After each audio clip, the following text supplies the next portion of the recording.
Taisir Karimir Rahman fi Tafsiri Kalamil Manan yang ditulis oleh Syekh Abdurrahman As-Sa'di. Orang baru dikatakan telah bersyukur apabila sempurna pada dirinya 3 syarat syukur. Berapa bunda? 3. Apa dianya yang 3 itu? Yang pertama, i'tiraful qalbi bini'amillah. Diakui oleh hati nikmat itu datang dari Allah Subhanahu wa taala. Yang kedua, antahmidallah, engkau puji Allah yang memberikan itu nikmat. Dan yang ketiga, antasarrafaha fi mardatillah, engkau pergunakan nikmat itu pada tempat yang diredai Allah Subhanahu wa taala.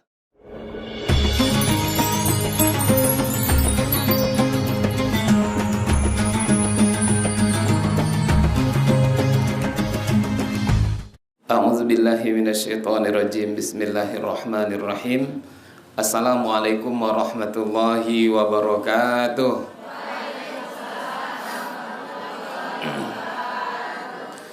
Alhamdulillahi rabbil alamin, wassalatu wassalamu ala asyrafil anbiya'i wal mursalin wa ala alihi wa ashabihi ajma'in. Rabbi shrah li sadri wa yassir li amri wa hlul 'uqdatam min lisani yafqahu qawli. Bunda-bunda, nenek-nenek kami, adik-adik yang kami sayangi, kami doakan semoga kita semua senantiasa dalam keadaan sehat walafiat. Allah beri kita rezeki yang penuh berkah melimpah ruah, dan kemudian semoga Allah kokohkan iman istiqomah kita sampai nanti kita kembali menghadap Allah Subhanahu wa taala. Mak-mak saya yang sedang cari menantu, semoga Allah jumpakan dengan menantu yang soleh lagi soleha. Amin ya rabbal alamin. Bersyukur kita kepada Allah dengan mengucapkan alhamdulillahi rabbil alamin. Sampai detik ini Allah masih memilih kita menjadi seorang hamba yang memiliki hati, yang hati itu masih senang untuk hadir dalam majelis ilmu nan mulia. Rasulullah sallallahu alaihi wasallam bersabda, "Man salaka tariqan yaltamisu fihi ilman, sahalallahu bihi tariqan ilal jannah." Siapa yang kakinya mudah melangkah menuju majelis ilmu, maka akan Allah mudahkan baginya jalan menuju sorga. Salawat dan salam kita doakan semoga senantiasa tercurah untuk kekasih kita baginda nan mulia Nabi Muhammad sallallahu alaihi wasallam. Mudah-mudahan seiring dengan banyaknya kita berselawat kepada Rasulullah, kelak di yaumil kiamah Rasulullah berkenan memberikan syafaatnya kepada kita semua. Amin ya rabbal alamin. Bunda-bunda, nenek-nenek, adik-adik kami yang dimuliakan Allah Subhanahu wa taala. Kok grogi saya tausiah sekarang nih? Selama ini saya tausiah, inilah tempat yang paling saya grogi tausiah nih. Mungkin karena direkam agaknya nih, karena tausiah jarang direkam. Bunda-bunda, nenek-nenek kami yang dimuliakan Allah, bagi saya ini kesempatan yang luar. Saya ingin nengok nenek-nenek ke sini. Tak berani saya nengok nenek-nenek ke sana. Kalau saya sebut nenek-nenek ke sana nanti adik-adik saya banyak yang marah nanti. Nah, bunda yang dimuliakan Allah, adik-adik kami yang dirahmati Allah Subhanahu wa taala, saking groginya sampai hilang apa materi yang mau saya sampaikan. Saya bermohon kepada Allah, mudah-mudahan dengan kita bertemu bertatap muka pada kesempatan yang mulia ini menjadi ladang amal soleh bagi kita semua. Berkumpul kita di sini dan kemudian kelak juga Allah kumpulkan kita di dalam surganya nan mulia. Amin ya rabbal alamin. Bunda, nenek-nenek kami, adik-adik kami, atau kami panggil kakak-kakak aja lah semuanya. Nah, bunda, nenek, adik-adik yang kami muliakan, pada kesempatan nan mulia ini kami ingin mengajak kita belajar dari satu hadis Nabi Muhammad sallallahu alaihi wasallam, yang mana hadis itu diriwayatkan oleh sahabat yang mulia namanya Abdullah bin Abbas. Siapa yang meriwayatkannya, bunda? Abdullah bin Abbas radhiyallahu anhuma. Abdullah bin Abbas ini dikenal sebagai sahabat yang menguasai ilmu tafsir. Dia dikenal sahabat yang menguasai ilmu agama, disiplin ilmu agama. Kenapa seperti itu? karena dia pernah didoakan oleh Rasulullah Shallallahu Alaihi Wasallam. Apa doa Nabi untuk Ibnu Abbas? Allahumma faqihhu fiddin wa 'allimhu ta'wil. Ya Allah, faqihkanlah Ibnu Abbas, fahamkanlah dia dalam ilmu agama, wa 'allimhu ta'wil, dan ajarkanlah dia, tunjukkanlah dia tentang ilmu ta'wil ataupun tafsir ayat-ayat Al-Qur'an. Makanya Bunda kalau punya anak nanti doakan dia sebagaimana Nabi pernah mendoakan Abdullah bin Abbas. Apa doa kita untuk anak kita nanti Bunda? Allahumma faqihhu fiddin wa 'allimhu ta'wil. Ini diantara doa yang pernah Nabi munajatkan kepada Allah teruntuk sahabat yang bernama Abdullah bin Abbas. Hafal Bunda doanya? Allahumma faqihhu fiddin wa 'allimhu ta'wil. Sekali lagi, Allahumma faqihhu fiddin wa 'allimhu ta'wil. Kalau Bunda ingin anaknya jadi ulama, jadi orang hebat, menguasai berbagai macam disiplin ilmu agama, ini diantara doanya. Allahumma faqihhu fiddin wa 'allimhu ta'wil. Nah, Bunda dimuliakan Allah.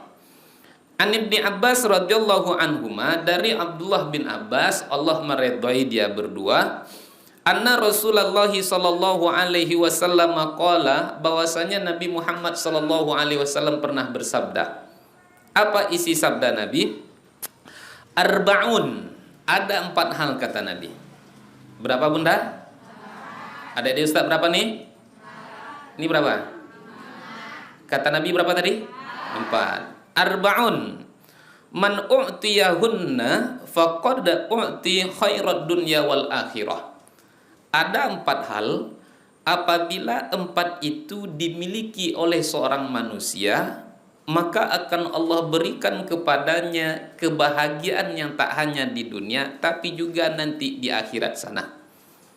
Apa dianya yang 4 itu? Yang pertama kata Nabi, qalban syakira, hati yang bersyukur. Yang kedua, walisanan dzakira, lidah yang berzikir. Yang ketiga, wabadanan 'alal bala'i sabira, diri badan yang pandai bersabar di waktu mendapatkan musibah, di waktu mendapatkan ujian. Yang keempat kata Nabi, wa zaujatan la tabghihi huban fi nafsiha wa malihi, seorang istri yang tak menginginkan suaminya berdosa baik karena dirinya ataupun karena hartanya. Berapa tadi Bunda? 4. 1 apa tadi? Hati yang bersyukur. 2, lidah yang berzikir. 3, diri yang bersabar di waktu mendapatkan musibah ujian. 4, istri yang tak menginginkan suaminya berdosa baik karena dirinya ataupun karena hartanya. Supaya Bunda, nenek, adik-adik Ustadz mudah mengingat kajian kita sore ini, temanya kita ambil dari hadis ini dengan tema 4 kunci bahagia dunia akhirat. Apa temanya Bunda? 4 kunci bahagia dunia akhirat. Sederhananya rumusnya 4P.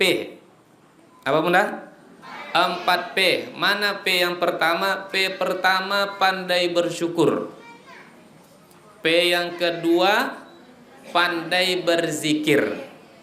P yang ketiga pandai bersabar. P yang keempat, pandai apa cocoknya nih?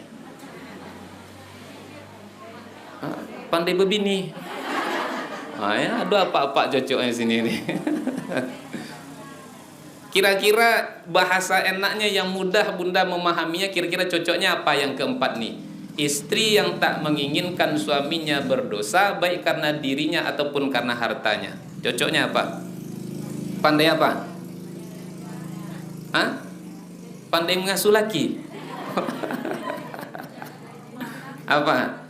Pandai menjaga suami boleh. Apa lagi? Kalau adik-adik Ustadz mau menerjemahkannya bahasa apa nih? Pandai apa? Pandai menjaga kehormatan diri, oke. Yang lainnya? Hah? Pandai menjaga pandangan, oke. Yang lainnya? Untuk adik-adik Ustadz kasih bahasa sederhananya, pandai memilih pasangan hidup. Wah. Pandai memilih pasangan hidup. Oke, rumus bahagia dunia akhirat 4P. Satu apa tadi? Pandai bersyukur, pandai berzikir, pandai bersabar, pandai memilih pasangan hidup. Nah, yang mau tidur silahkan tidur. Bismika Allahumma ahya bismika amut. Karena inti materinya sudah dapat. Kunci bahagia dunia akhirat ada 4. Satu apa tadi? Pandai bersyukur, pandai berzikir, pandai bersabar, pandai memilih pasangan hidup. Kita coba urai satu persatu. Biasanya kita kajian berapa menit, Ibunda? Berapa? 1 jam? Setengah jam? Ini udah hampir setengah jam nih, Ra. Nampaknya tuh langsung tutup lah lagi. Kita coba, Ibunda ya. Kita coba urai dalam waktu yang sesingkat-singkatnya, dalam tempo yang secepat-cepatnya. Yang pertama, kalau nak bahagia kata Nabi, rumusnya pandai apa tadi? Pandai bersyukur. Bunda, adik-adik Ustadz, nenek-nenek kami pasti sudah hafal tentang ayat bersyukur. La in syakartum lazidannakum wa la in kafartum inna azabi lasyadid. Sungguh kalau kamu pandai bersyukur, nikmat itu akan aku tambah, kata Allah. Tapi sebaliknya, kalau kamu tak pandai bersyukur, maka azab yang akan aku, inna azabi lasyadid, sungguh azabku amat sangat pedih, menyakitkan sekali. Maka pernah kami baca di dalam kitab tafsir Taisir Karimir Rahman fi Tafsiri Kalamil Mannan, yang ditulis oleh Syekh Abdurrahman As-Sa'di. Dalam kitab apa namanya tadi, Bunda? Nah, itulah pokoknya Ustaz. Memang kalau belum makannya gak payah konsentrasi sih. Ini dah habis dah kue dah nih dah. Taisir Karimir Rahman fi Tafsiri Kalamil Mannan, yang ditulis oleh Syekh Abdurrahman As-Sa'di. Orang baru dikatakan telah bersyukur apabila sempurna pada dirinya 3 syarat syukur. Berapa, Bunda? 3. Apa dianya yang 3 itu? Yang pertama, i'tiraful qalbi bini'amillah. Diakui oleh hati nikmat itu datang dari Allah Subhanahu wa taala. Yang kedua, antahmidallah, engkau puji Allah yang memberikan itu nikmat. Dan yang ketiga, antasarrafaha fi mardatillah, engkau pergunakan nikmat itu pada tempat yang diredai Allah Subhanahu wa taala. Rumus syukur berapa? 3. Diakui nikmat oleh hati bahwasanya dia datang dari Allah. Yang kedua, dipuji Allah. Yang ketiga, dipergunakan nikmat itu pada tempat yang diredai Allah. Supaya bunda, nenek, adik-adik mudah mengingatnya, rumus syukur itu 3D. Apa, Bunda? 3D. D pertama diakui, D yang kedua dipuji, D yang ketiga dipergunakan. Diakui, dipuji, dan dipergunakan. Kalau 3 ini ada pada seorang manusia, baru dia dikatakan telah bersyukur. Bunda yang dimuliakan Allah, samakah syukurnya seekor semut dengan seekor gajah? Samakah syukurnya orang yang sehat dengan orang yang sakit? Samakah syukurnya orang kaya dengan orang tak berpunya? Samakah syukurnya penguasa dengan rakyat jelata? Tidak sama. Kalau kita sakit-sakitan, barangkali kita bersyukur dengan Allah, sholat 5 waktu, kemudian banyak zikir alhamdulillah, barangkali cukup. Tapi kalau kita sehat, cukup kita bersyukur kepada Allah dengan sholat 5 waktu, kemudian zikir alhamdulillah, cukup? Tidak cukup. Lalu kita yang sehat nih syukurnya bagaimana caranya? Jagalah yang qobliyahnya, jagalah yang ba'diyahnya, jagalah yang duhanya, jagalah yang tahajudnya. Beribu maaf. Jangan sampai kita badan sehat, badan kuat, tapi tengah malam masih menjadi bangkai di hadapan Allah Ta'ala. Jangan sampai badan sehat, badan kuat, tapi tengah malam kita menjadi bangkai. Kapan kita akan menjadi bangkai? Badan sehat, badan kuat, tapi di waktu malam tak mampu untuk tahajud walau hanya 2 rakaat saja. Kapan kita akan menjadi bangkai? Badan sehat, badan kuat, tapi di waktu malam tak mampu untuk witir walau hanya 1 rakaat saja. Kapan kita akan menjadi bangkai? Badan sehat, badan kuat, tapi di waktu subuh kita tak mampu berjamaah. Inilah barangkali syukur kita ketika Allah lebihkan kita dalam bab kesehatan. Lalu kalau saya sehat, apalagi yang mesti saya lakukan? Usahakan bunda sesibuk apapun tetap luangkan waktu untuk duduk dalam majelis ilmu. Bunda nih kajiannya setiap hari apa nih bunda? Hari Jumat. Usahakan bunda setiap hari Jumat jangan pernah absen untuk duduk dalam majelis ilmu. Kami biasanya setiap mengisi pertama kali di satu masjid, yang kami bahas adalah pentingnya bermajelis ilmu. Apa yang biasa kita bahas bunda? Pentingnya bermajelis ilmu. Dari beberapa dalil yang kita cari baik dari Al-Quran maupun hadis, pentingnya kita bermajelis ilmu itu alasannya setidaknya ada 12. Berapa alasannya? 12. Satu di antara 12 pentingnya kita bermajelis ilmu itu kenapa? Karena Nabi pernah berkata kepada Abu Zar. Apa kata Nabi kepada Abu Zar? Ya Aba Zarrin la antagdu li ta'lama ayatan min kitabillahi khairul laka min antusalliya mi'ata rak'atin. Wahai Abu Zar, sungguh engkau pergi dari rumahmu demi mendapati 1 ayat saja, maka itu lebih baik bagimu daripada kamu sholat 100 rakaat. Ya Aba Zarrin la antagdu li ta'lama ilman min abwabil ilmi amila bihi aw lam ya'mal khairul laka min antusalliya alfa rak'atin. Wahai Abu Zar, sungguh engkau pergi dari rumahmu demi mendapati 1 ilmu saja, kemudian engkau amalkan itu ilmu ataupun belum, maka itu lebih baik bagimu daripada kamu sholat 1000 rakaat. Bunda ada yang sanggup sholat 100 rakaat sehari? 1000 rakaat? Jangankan yang 1000, yang 100 saja kita tidak mampu. Kalau kita ukur kekuatan normal kita bunda, barangkali tak ada kita yang sanggup sholat, jangankan 150 pun mungkin tak tembus. Boleh kita hitung. Yang wajib berapa rakaat? Yang wajib berapa rakaat? 17 rakaat. Mengiri yang wajib disebut qobliyah, ada ba'diyah. Bunda ada qobliyah subuh? Ada? Oke, berapa rakaat bunda qobliyah subuh? 2. 17 tambah 2? 19. Zuhur ada qobliyah, ada ba'diyah. Kalau bisa 4 qobliyah, 4 ba'diyah. Bunda biasanya qobliyahnya 4 qobliyah, 4 ba'diyah atau 2 qobliyah, 2 ba'diyah? Alhamdulillah satu suara semuanya ya. Oke, 2 qobliyah, 2 ba'diyah. Asar ada qobliyahnya, tak ada ba'diyahnya. Bagusnya qobliyahnya 4 tapi setidaknya 2. Bunda biasanya 4 atau 22? Alhamdulillah, kompak ya bunda-bunda di sini ya. Oke, maghrib bunda biasanya ada qobliyah atau ada qobliyah atau tak ada qobliyah?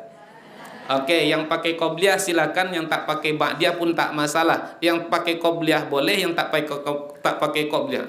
Makanya saking groginya saya belepotan saya ngomongnya dia. Yang pakai qobliyah boleh, tak pakai qobliyah pun tak masalah. Tak masalah, tapi kalau dari wajah-wajah bunda-bunda adik-adik ini nampaknya pakai qobliyah semuanya nampaknya nih. Taruhlah bunda qobliyah, bunda pakai ba'diyah. Angka terakhir tadi berapa? Berapa? Hah?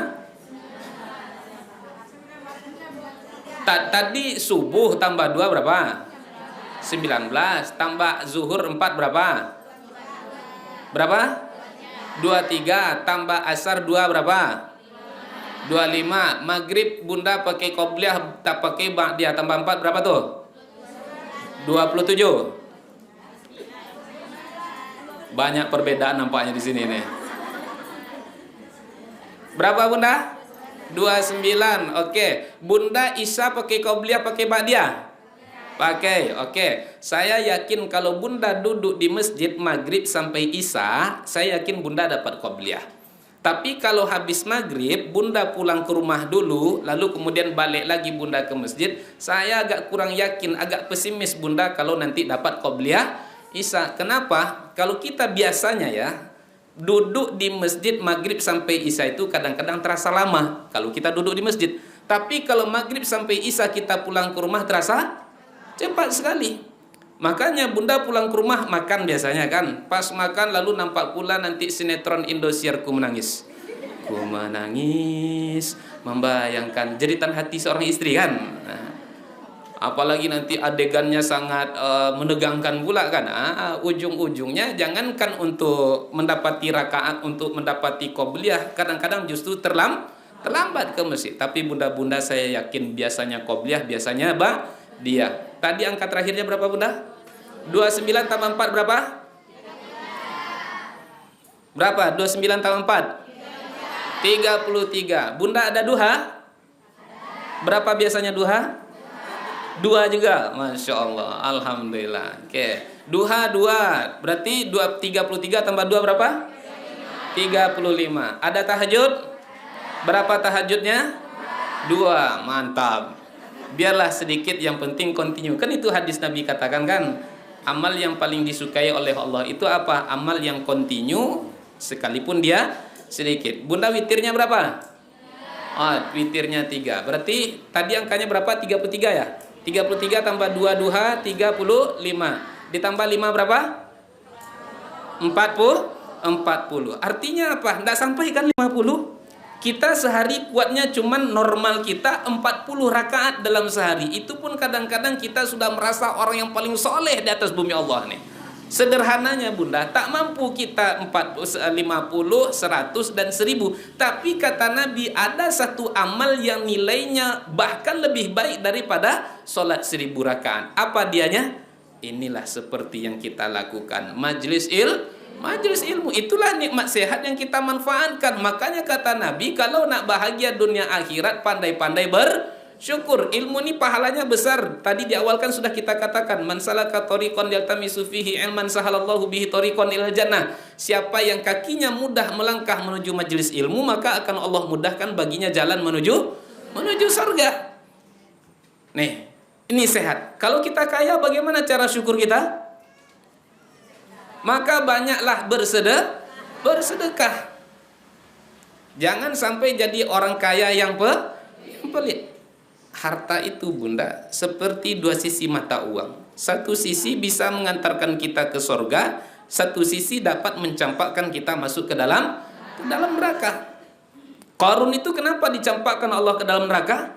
Karena dia bakhil dengan kekayaan yang dia punya. Bunda tengok di rumah nanti surat Ali Imran ayat 133 sampai 134. Wasari'u ila maghfiratin min rabbikum wa jannatin 'arduha as-samawati wal ard u'iddat lil muttaqin alladzina yunfiquna fis sarra'i wad dharra'i wal kadhimina al-ghaiz wal 'afina 'anil nas wallahu yuhibbul muhsinin. Wasari'u, dan bersegeralah kamu ila maghfiratin min rabbikum, menuju ampunan Rabbmu, wa jannatin, dan bersegera jugalah kamu menuju surga Rabbmu yang mana luasnya seluas langit dan bumi. Untuk siapa? U'iddat lil muttaqin, akan Allah janjikan untuk orang yang bertakwa. Siapa orang yang bertakwa yang berhak untuk mendapatkan ampunan? Siapa orang yang bertakwa yang berhak untuk mendapatkan surganya Allah Ta'ala? Maka ayat 134 langsung mengatakan alladzina yunfikuna fis sarra wad dharra, yaitu orang-orang yang mau bersedekah di waktu lapang maupun di waktu sempit.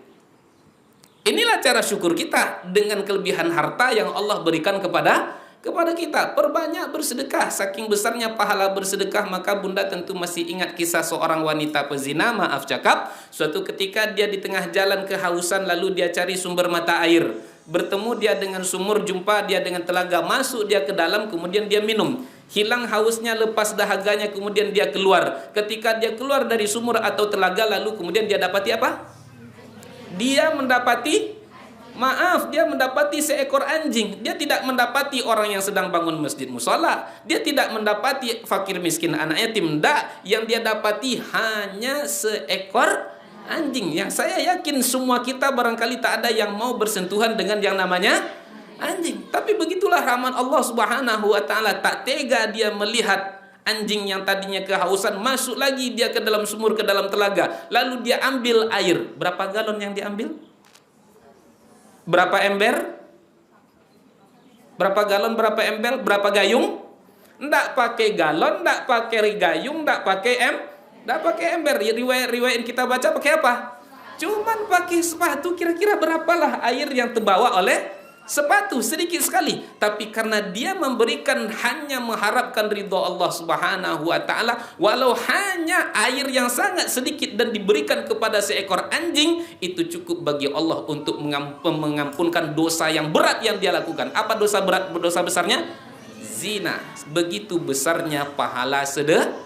Begitu besarnya pahala bersedekah. Allah suka kepada orang yang bersedekah, dan Allah benci atau tidak suka kepada orang yang enggan untuk bersedekah. Sebagaimana Allah katakan di dalam firman-Nya, "Walladzina yaknizuna adh-dhahaba wal fiddata wa la yunfiqunaha fi sabilillahi fabashshirhum bi'adzabin alim.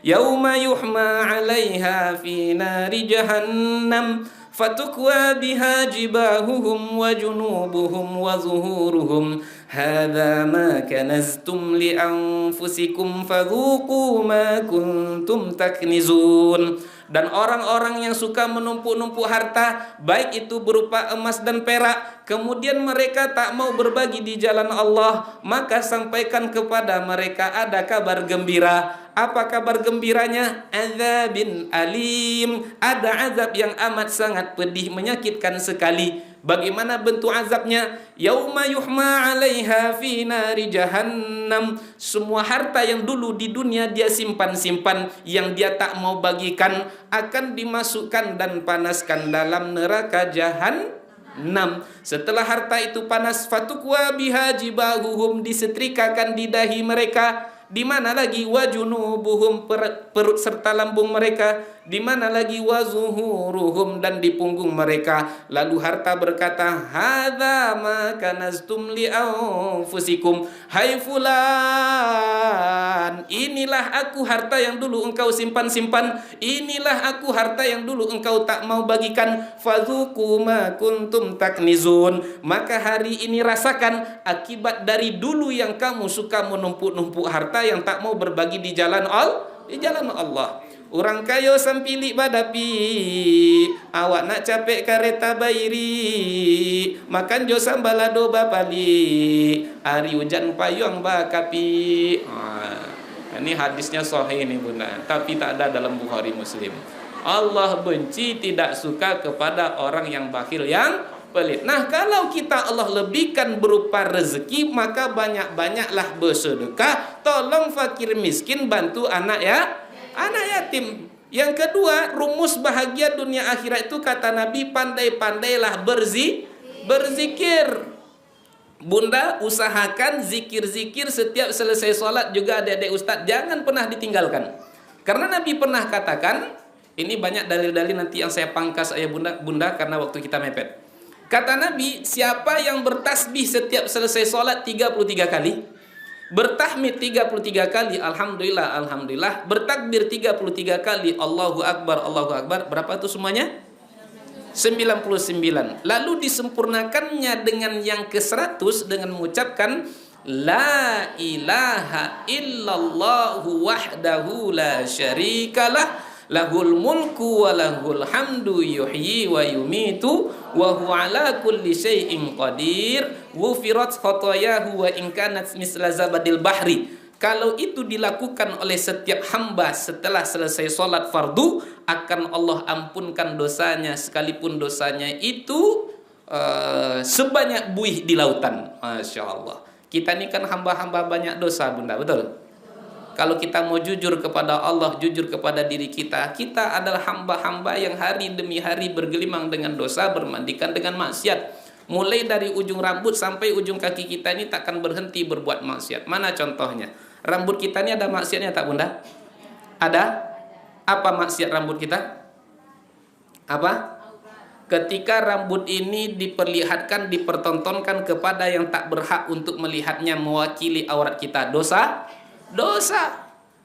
Rambut yang hari ini, aurat yang hari ini dibuka, di hari kiamat dia akan mengadu kepada Allah. Daya'akallahu bima daya'tani. Ya Allah, azablah dia ya Allah, siksalah dia ya Allah. Karena dulu di dunia dia mengazab, menyiksa saya. Saya yang semestinya dia tutup, dia jaga, tapi malah dia buka-buka.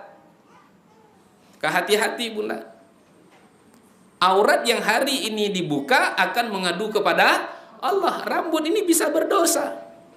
Ingat bunda tahun-tahun 90 masa-masa bunda rambutnya gimana? Yang pakai ada bulat-bulat di sini itu apa? Roll apa namanya itu bunda? Hah? Kroll. Itulah pokoknya bunda ya. Dosa tak tuh? Dosa. Bunda pergi ke pasar kaget. Ada pasar kaget di sini. Bunda pergi ke pasar kaget pakai jilbab tapi pakai baju daster. Pakai baju daster ini terbuka, betis terbuka. Pengkelengan sebesar pengkelengan Mike Tyson. Masya Allah, betis. Itu apa nama celana bunda yang apa tuh? Celana legging. Bunda, saya kan pakai celana aja Pak Ustaz, pakai celana legging. Saya salut sama celana legging tuh. Kenapa? Betis-betis sebesar tonggak ini masuk juga ke dalam celana ini. Pakai apa bunda masukkan? Pakai oli. Dosa tak tuh bunda? Aurat itu ditutup bukan dibalut. Ingat. Ada orang pakai baju lepat, tahu bunda lepat? Hati-hati bunda. Dosa tak tuh? Dosa. Mata kita ada dosa? Banyak, khususnya kami yang laki-laki. Mulut kita ini ada dosanya bunda?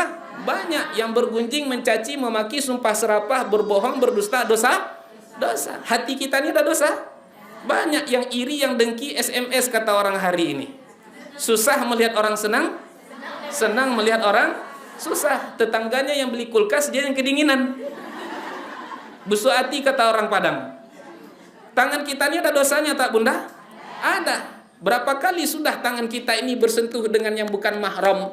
Padahal kita tahu hadis Nabi yang mengatakan ditusuknya kepala seorang hamba dengan besi yang dipanaskan itu lebih baik baginya daripada bersentuhan dengan yang bukan mahram. Orang hari ini waliyazubillah. Makanya adik-adik ustaz, hati-hati adik-adik ustaz, jaga diri kalian baik-baik. Jaga baik-baik, jaga anak-anak kita bunda. Saya ngeri ngelihat anak muda pacaran sekarang bunda. Ngeri. Naik motor kecepatannya cuma 20 tapi pegangannya 180. Maaf, tahu bunda ciga? Tahu ciga? Kalau bunda pergi ke Sumbar, monyet lah lebih kurang. Kita lewat dekat kelok 17 tuh macam mana anak ciga bergayut dengan induknya, kadang-kadang macam itulah anak-anak naik motor dengan pasangannya. Kok Ustaz tahu? Karena saya sering malam-malam tuh kadang-kadang sampai jam 3 saya nongkrong nengok bagaimana pergaulan anak-anak muda kita. Dosa? Dosa. Bersentuhan dan yang bukan mahram. Bersalaman. Bunta contoh kerja di kantor. Kalau di masjid tak mau salam. Tapi kalau di kantor bersalam laki-laki dengan perempuan. Bagaimana salamnya? Ini dulu. Selesai? Belum. Ada tambahnya? Tambah sikit. Masih ada? Masih. Tambah sikit lagi. Selesai? Belum. Tambah lagi sikit lagi. Berpelukan teletabis. Dosa? Dosa. Tangan kita berapa kali sudah memindahkan batas pekarangan rumah kita. Hati-hati. Nabi kan telah katakan, sejengkal saja tanah orang terambil dengan cara yang batil, maka itu cukup untuk membuat kita dibenamkan sampai ke 7 lapis bumi. Hati-hati bunda, kan yang memindahkan batas pekarangan rumah itu kan tangan. Dosa. Maaf cakap, antara pusat dan lutut bisa bermaksiat? Bisa. Ngeri saya bersiliweran di grup-grup WhatsApp. Ratusan siswi, ada bunda tengok? Ada kan? Ratusan siswi di salah satu kabupaten hamil di luar nikah. Beruntung adik-adik ustaz sekolah di pesantren. Jaga diri kalian baik-baik. Kenapa? Karena pergaulan di luar sana begitu amat sangat menyedihkan sekali. Rasa-rasamu pecah dada saya ini bunda. Kenapa? Saya kenal dengan seorang karena masih ada hubungan kekeluargaan dengan saya. MTQ kemana-mana, insya Allah juara 1 itu takkan kemana. Baik itu tingkat kabupaten ataupun tingkat provinsi. Sedih, saya mau pecah dada saya nih rasanya. Kenapa? Ketika saya pernah pulang ke kampung halaman dapat berita sudah hamil 7 bulan. Sedih rasanya bunda. Tahu agama tapi kok bisa seperti itu. Mungkin hari ini sudah melahirkan. Sedih sesedih-sedihnya. Kok bisa gitu loh. Artinya apa? Hari ini orang yang tahu agama saja bisa rusak. Apalagi orang yang tak tahu dengan agama sama sekali. Maka bunda sekolahkan anak-anak bunda di sekolah-sekolah di pesantren. Ini kan pesantren dekat kita. Sekolahkan anak-anak itu di sekolah agama. Kenapa? Karena sepandai-pandai tupai melompat jatuh juga ke tanah. Jaga baik-baik anak-anak kita bunda. Banyak yang ingin saya sampaikan tapi rasa-rasanya tak layak saya sampaikan karena kita hadir di sini berbagai lintas usia, malu saya menyebutkannya. Maka bunda dimuliakan Allah, perbanyaklah zikir, karena di antara keutamaan zikir, khususnya zikir setiap selesai sholat itu menggugurkan dosa. Antara pusat dan lutut bisa berdosa, kaki kita ini bisa berdosa, bisa. Maka oleh karenanya perbanyaklah zikir. Berbanyak selawat kepada Rasulullah. Atau zikir, dalam satu hadis Nabi katakan, kalimatan habibatan ilar rahman khafifatan ala lisan sakilatan fil mizan subhanallahi wa bihamdi subhanallahil azim. Ada dua kalimat yang sangat disukai oleh Allah. Dia mudah untuk diucapkan tapi begitu dapat memberatkan timbangan kebaikan seorang insan. Apa dianya kalimat yang disukai oleh Allah, mudah diucapkan tapi memberatkan timbangan kebaikan? Subhanallahi wa bihamdi subhanallahil azimi. Makanya kalau nak bahagia dunia akhirat, rumusnya apa tadi? Banyak-banyak pandai-pandailah kita berzikir. Bunda yang hari ini hobi nyanyi, ganti nanti dengan zikir dan ngaji. Biasanya bunda contohnya sedang masak, bunda bernyanyi, mau makan teringat padamu, ganti. Adik-adik ustadz yang dulu hobi nyanyi, begitu sulit, pakai rehan gitu ya, ganti. Setiap masak sekarang ganti, sholatullah salamullah ala toha rasulillah, sholatullah salamullah ala yasin. Gini kan sih, masak cuma telur dadar ini pula gaya kawan. Tak apa-apa lah, biar macam encap yang di TV itu loh. Nah, bunda dimuliakan Allah, perbanyak zikir. Yang ketiga, rumus bahagia dunia akhirat kata Nabi, pandai-pandailah bersabar. Semua kita, selagi ruh ada di kandung badan, maka ujian pasti akan datang silih berganti untuk menimpa diri kita.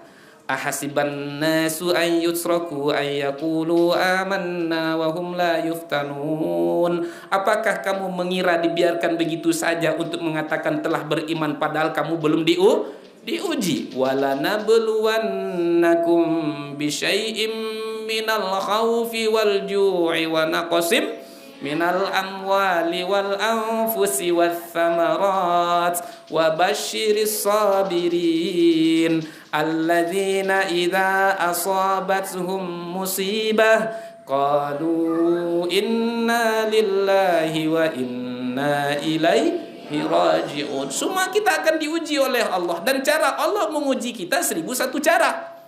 Ada yang diuji dengan anak, ada bunda? Ada yang diuji dengan saudaranya, ada? Ada yang diuji dengan tetangganya, ada? Ada yang diuji dengan pasangan hidupnya, ada? Semua kita akan diuji. Adik beradik bisa bermasalah, dengan tetangga bisa bermasalah, dengan kawan di asrama bisa bermasalah.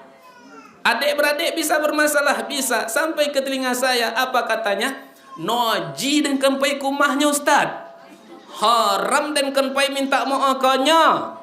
Noji cek, haram cek. Adik beradik tak tegur sapa 15 tahun lamanya. Idul Fitri yang lalu, kalau saya tak salah, di hari Seninnya sebelum Idul Fitri masih puasa, di penghujung puasa, salah seorang jamaah datang ke rumah. Apa katanya? Denye ustaz. Apa katanya bunda? Denye ustaz.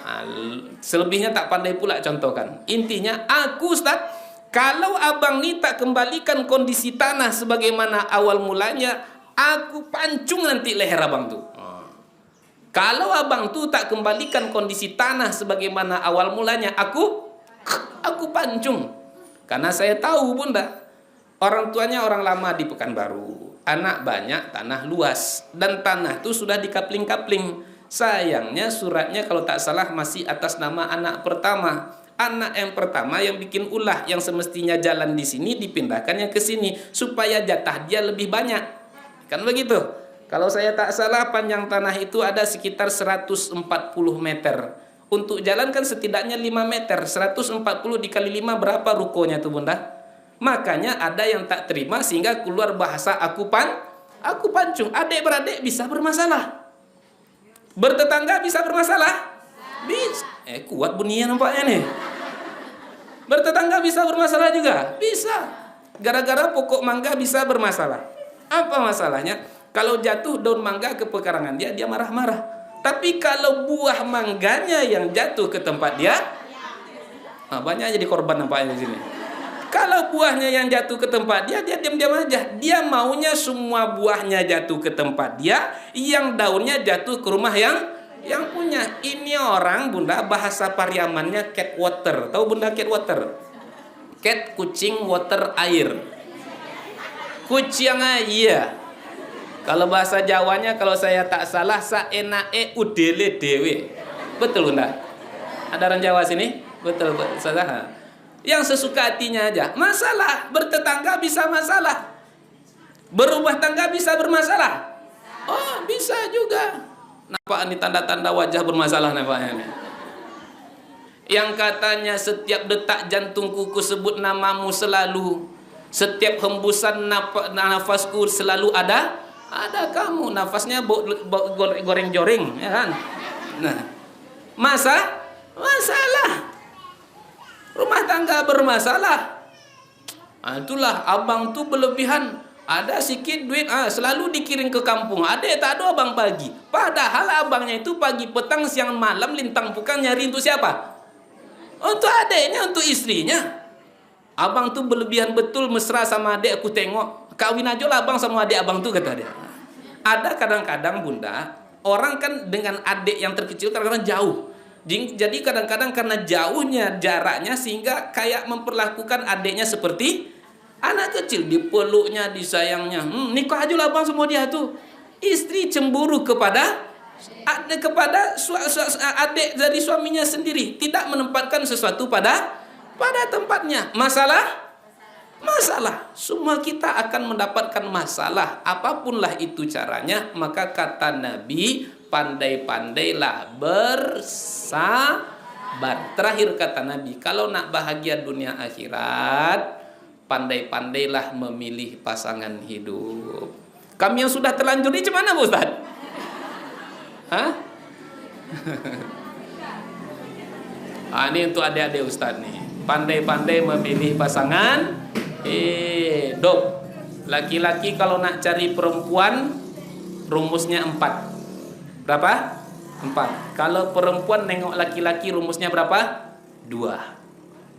Apa rumus laki-laki cari perempuan yang 4? Tengoklah kecantikannya, tengoklah hartanya, tengoklah keturunannya, tengoklah agamanya. Sudah berhenti hadis Nabi? Belum. Fazfar bizatiddin. Sekalipun agama berada di nomor yang keempat, tapi kata Nabi, pilihlah yang karena nomor 4. Bukan langsung nikah 4 katanya, itu bukan itu. Tapi pilih yang karena nomor 4. Wanita cari laki-laki rumusnya cuma 2 saja. Apa dianya? Nabi katakan, idza ja'akum man tardawna dinuhu wa khuluquhu fazawijuhu. Apabila datang ke rumahmu seorang lelaki yang engkau kenal baik agamanya, mulia akhlaknya, zawijuhu, nikahkanlah dia dengan anak kandungmu. Illa jika kamu enggan tak mau, takun fitnatun fil ardi wa fasadun kabir, akan terjadi kerusakan di muka bumi ini, kata Allah Subhanahu wa taala. Jadi adik-adik Ustaz, rumus cari suami apa tadi? Tengok agamanya, tengok akhlaknya. Agamanya taat, akhlaknya mulia, terima pinangan dia. Dia memang taat Pak Ustaz, tapi sayang Pak Ustaz, dia belum ada pekerjaan tetap lagi Pak Ustaz.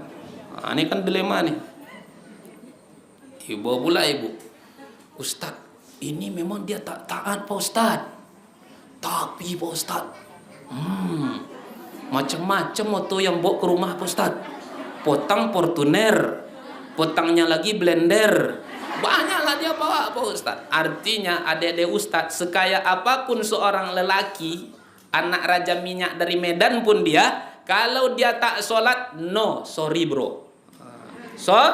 Sorry. Rumusnya adik-adik Ustaz. Adik-adik Ustaz lebih memilih kerikil di pinggir jalan atau mutiara di dasar lautan? Jadikan status nanti ya. Milih apa? Kerikil di pinggir jalan atau mutiara di dasar lautan? Maka untuk mendapatkan mutiara itu memang perjuangannya agak luar biasa, istimewa. Nah bunda, tengok calon menantu bunda. Kalau dia sholat, oke, gaspol. Kalau dia tak sholat, sorry, tidak ada cerita. Kenapa? Kewajiban dia kepada Allah saja dia tak mau tunaikan. Apalagi kepada istrinya. Pandai-pandai adik-adik Ustaz milih pasangan hidup. Mau nikah tak nanti? Mau insyaAllah. Nah bunda dimuliakan Allah. Bagi yang sudah menikah maksudnya apa? Buatlah pasangan kita menjadi pasangan yang soleh lagi soleha. Hidup ini yang kita carikan berkahnya. Apapunlah berbagai sisi kehidupan yang kita cari berkahnya. Contoh, umur yang kita cari apanya? Berkahnya. Makanya ketika contohnya ada orang yang ulang tahun yang kita baca apa? Barakallahu fi umrik, ya kan? Itu yang kita baca kalau ada kawan kita orang yang ulang tahun, bukan happy birthday to you. Ini orang ulang tahun happy birthday to you. Yang menyanyi tak paham, yang mendengarkan tak mengerti. Nah, barakallahu fi umrik. Semoga Allah memberkahi umurmu. Bunda dapat anak, apa doa dapat anak? Barakallahu fil maulud wal mauhub dan seterusnya, ya kan? Berkah juga. Rumah tangga yang kita harapkan apanya? Berkahnya juga. Makanya ketika ada orang yang menikah, apa doa yang kita baca? Barakallahu lakuma wa baraka alaikuma wa jama'a bainakuma fi khair. Kan dinyanyikan sama Maher Zain. Barakallahu lakuma wa baraka alaikuma wa jama'a bainakuma fi khair. Bisa bunda? Coba sedikit bunda. Kuma. Nah, kita hadir dalam pesta pernikahan yang kita baca apa? Barakallahu lakuma wa baraka alaikuma wa jama'a bainakuma fi khair. Hadir dalam pesta pernikahan itulah yang kita baca barakallahu lakuma, sekalipun yang menikah itu adalah mantan. Tapi ada orang kalau menikah, yang menikah itu mantan, bukan barakallahu lakuma dia baca. Apa dia baca? Harusnya aku yang di sana. Hancurlah hati pengantin rupanya. Nah bunda dimuliakan Allah. Apa arti berkah? Ini poin terakhir. Berkah artinya ziyadatul khair, semakin bertambah baik. Maka bunda, rumah tangga yang berkah itu tolak ukurnya apa? Tolak ukur rumah tangga yang berkah itu bukan ketika menikah langsung terbeli sawit 50 hektar, terbangun rumah yang besar, terbeli mobil yang mewah. Bukan itu keberkahan dalam kehidupan rumah tangga. Tapi keberkahan dalam rumah tangga itu apa? Dengan dia menikah semakin bertambah baik dia. Contohnya apa? Sebelum menikah tak pernah sholat tahajud. Semenjak menikah rajin dia sholat tahajud. Ini rumah tangganya berkah. Sebelum menikah tak pernah duduk dalam majelis ilmu. Semenjak menikah rajin dia duduk dalam majelis ilmu. Ini rumah tangganya berkah. Sebelum menikah tak pernah puasa Senin Kamis. Semenjak menikah rajin dia puasa Senin Kamis karena tak ada yang dimakan. Ini rumah tangganya berkah. Maka kita yang sudah menikah, berusahalah kita sekuat tenaga kita, buatlah rumah tangga kita menjadi rumah tangga yang berkah, sakinah, mawaddah, warahmah. Bunda, nenek-nenek, adik-adik yang kami sayangi, demikian dapat kami jelaskan. Mohon maaf atas segala kesalahan kekhilafan. Kunci bahagia dunia akhirat ada 4 tadi. Satu apa bunda? Pandai bersyukur. Yang kedua, pandai berzikir. Yang ketiga, pandai bersabar. Yang keempat, pandai memilih pasangan hidup. Kita bermohon kepada Allah semoga keempat-empatnya Allah takdirkan ada pada diri kita, sehingga dengan itu benar-benar kita mendapatkan kebahagiaan di dunia dan juga nanti di akhirat kelak. Amin ya rabbal alamin. Wabillahi taufik wal hidayah. Ada tanya jawab? Woi, tanya jawabnya somat aja lah nanti yang jawabnya bunda.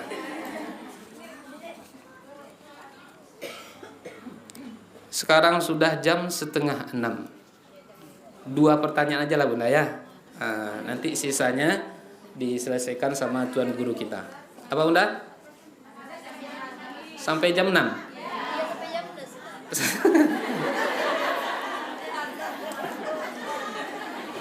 Saya ada kajian jauh di Pasar Dupa sana.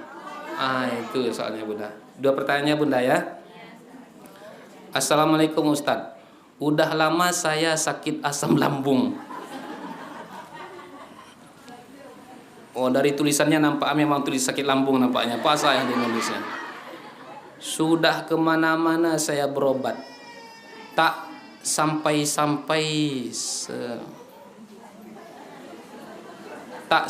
selesai. Oh, sudah kemana-mana berobat tak sampai selesai. Apa solusinya Pak Ustadz? Bunda, kalau Bunda sakit supaya cepat sembuh, bunuh induknya.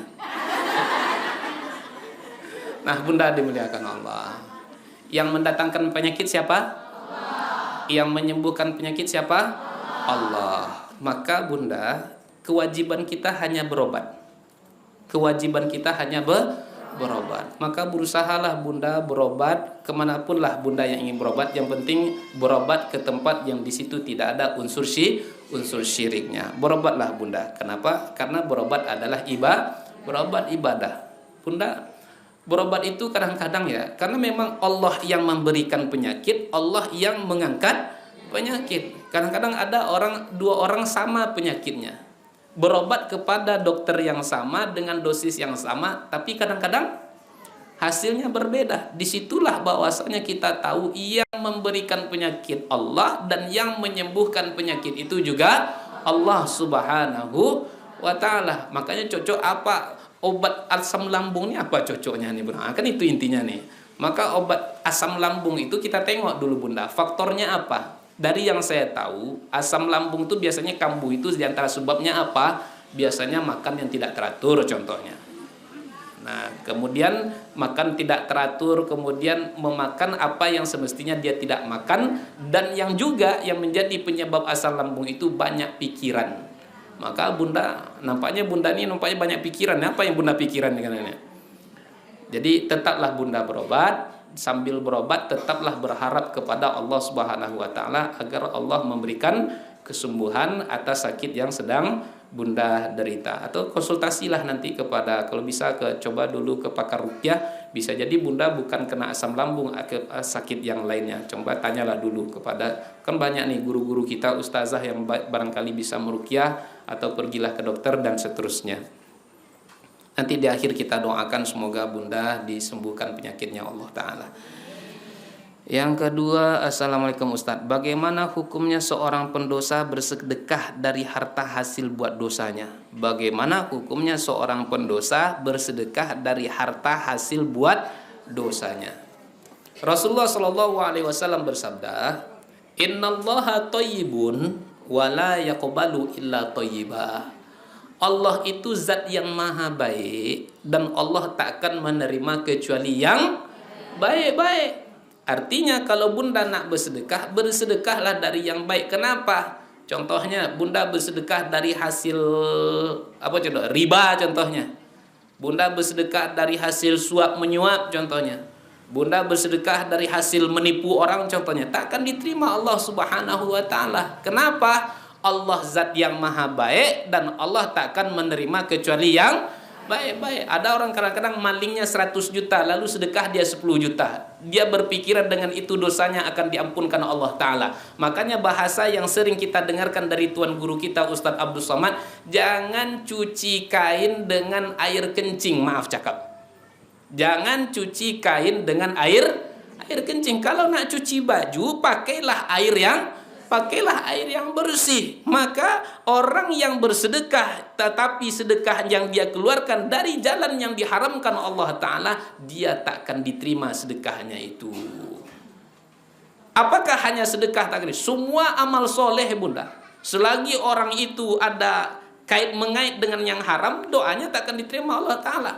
Amal ibadahnya tak akan diterima Allah Ta'ala. Lanjutan dari hadis yang kita baca tadi, Innallaha thayyibun wa la yaqbalu illa thayyiba. Allah zat yang maha baik dan Allah tak akan menerima kecuali yang baik-baik. Wa annallaha amaral mu'minin bima amara bihil mursalin. Sesungguhnya Allah telah menyuruh orang-orang beriman sebagaimana Allah juga telah menyuruh para nabi dan para rasul. Apa suruhan Allah kepada orang-orang beriman yang itu juga Allah suruhkan kepada para rasul? Ya ayyuhar rusulu kulu minat thayyibati wa'malu shaliha. Wahai para nabi, wahai para rasul, makanlah yang baik-baik dan buatlah yang baik-baik, kata Allah kepada nabi dan para rasul. Juga Allah perintahkan kepada orang-orang beriman, ya ayyuhalladzina amanu kulu minat thayyibat. Wahai orang-orang yang beriman, makanlah olehmu yang baik-baik. Lanjutan hadis Nabi mengatakan, summa dzakara rajula yutilu safara. Kemudian Nabi menyebutkan kisah tentang seseorang yang sedang menempuh perjalanan yang jauh.